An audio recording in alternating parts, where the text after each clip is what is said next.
Meanwhile, millions of experienced people are sending out applications and hearing absolutely nothing.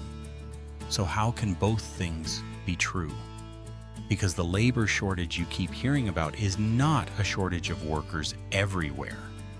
It is a shortage of the specific workers companies want in the specific jobs they are willing to fill at the specific price they are willing to pay. And that distinction explains a lot about why getting hired feels so difficult right now. The latest government numbers show about 7.4 million job openings in the United States. But companies made only about 5.3 million hires during the same month. That gap matters. A job opening does not automatically mean a company is aggressively trying to put somebody in that seat tomorrow. Some employers are hiring, some are waiting for the perfect candidate, some are trying to replace one highly specialized skill, and others are simply being extremely cautious about adding another salary to the payroll. Indeed describes the 26 labor market as a low hire, low fire environment, with employers becoming more selective even while layoffs remain relatively low. That creates a miserable situation for job seekers. People who already have jobs tend to keep them. Companies hesitate to hire replacements, and outsiders have fewer opportunities to break into those organizations. And so when a company says we can't find workers, what it often means is something much more specific. We cannot find someone with exactly the experience we want, in this location, at this salary, who can start quickly and requires very little training. That is a completely different statement. And the problem gets worse depending on what industry you are targeting.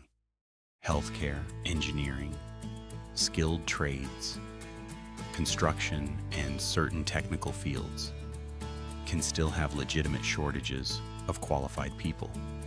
But many traditional white-collar categories have the opposite problem.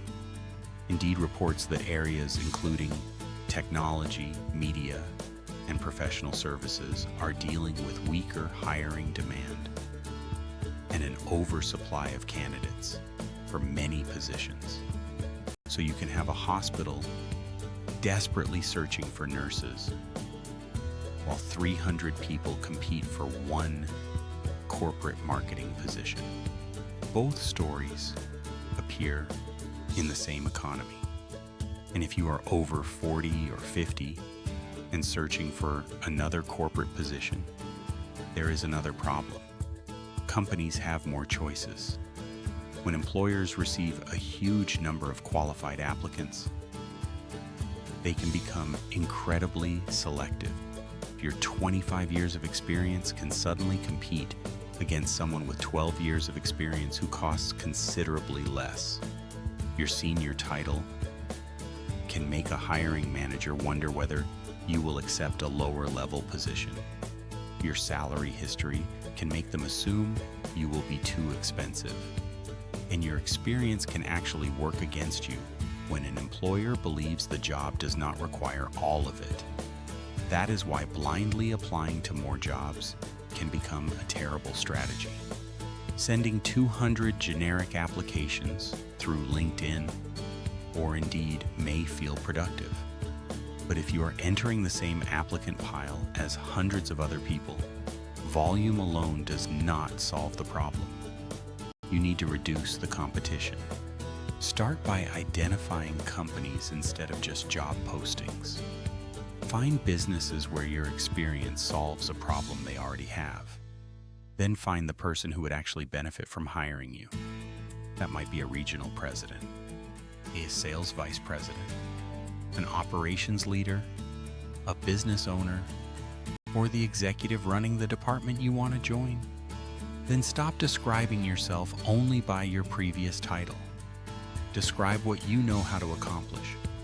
Maybe you know how to grow revenue, fix an underperforming territory, manage large teams, reduce operating costs, build dealer networks, win major accounts, launch new products, or navigate an industry that takes years to understand.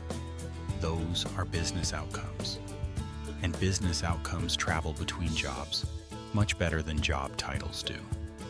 The Federal Reserve has also pointed to uncertainty as one reason companies may be reluctant to hire right now. When companies are uncertain, managers become very careful about adding headcount. One new employee might represent $100,000 or $150,000 a year after salary, benefits, and overhead. That means hiring managers want lower risk candidates. Your job is to make hiring you feel less risky. Show them that you understand their industry. Show them that you understand their problem. And show them specifically how your experience can help. Because the job market has changed. The question is no longer simply, are companies hiring? The better question is, where does my experience still have scarcity value? That is where you should spend your time. The strange truth about today's labor market is that companies can struggle to find workers, while experienced workers struggle to find companies willing to hire them. There isn't one job market anymore. There are dozens of different job markets operating at the same time. Some have worker shortages. Some have too many candidates. And some companies simply aren't hiring very much at all. Your advantage comes from figuring out which market you are actually competing in, then positioning yourself where your experience is difficult to replace. Because if your entire job search strategy is clicking, apply, and hoping somebody notices you, the system is probably working against you. But if you can identify companies with problems you already know how to solve, you are no longer just another resume. You become the answer to a business problem. And in this job market, that difference matters more than ever.